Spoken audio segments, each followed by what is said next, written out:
Understanding meiosis, the key to genetic diversity.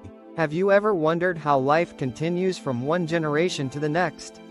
Or why siblings look similar but not exactly the same? The answer lies in a special type of cell division called meiosis.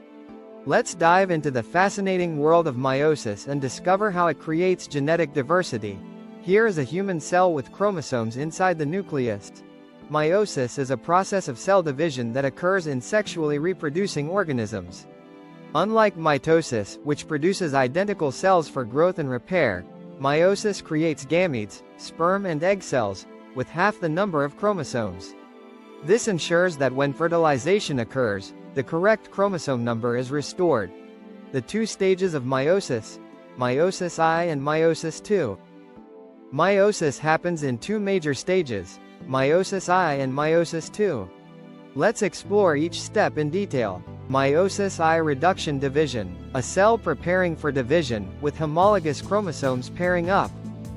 Meiosis I is called the reduction division because it reduces the chromosome number by half. It consists of four phases: prophase I, metaphase I, anaphase I, and telophase I. Prophase I. In prophase I, homologous chromosomes pair up and exchange genetic material in a process called crossing over. This increases genetic variation. Metaphase I. In metaphase I, the chromosome pairs line up in the middle of the cell, randomly arranging themselves. This is another way meiosis creates genetic diversity. Anaphase I. During anaphase I, the homologous chromosomes are pulled apart and moved to opposite sides of the cell. Telophase I and cytokinesis. Finally, in telophase I, the cell divides, forming two unique haploid cells, each containing half the original number of chromosomes. Meiosis II: the second division, two haploid cells preparing to divide again. Now, let's move on to Meiosis II. Unlike Meiosis I, this division is similar to mitosis but results in four genetically unique gametes. Prophase II. In prophase II, chromosomes condense again, and the spindle fibers form. Metaphase II.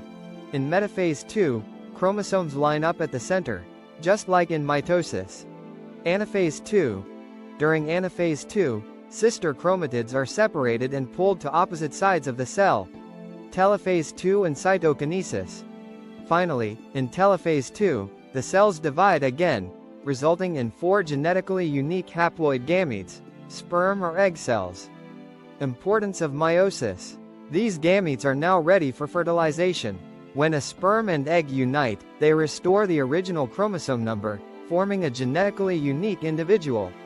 This is why no two people, except identical twins, are exactly alike. Thanks to meiosis, life is full of variety. It ensures genetic diversity, evolution, and the survival of species. Isn't it amazing how a tiny cell division process plays such a huge role in life? If you found this video helpful, don't forget to like, share, and subscribe for more fascinating science content. See you next time.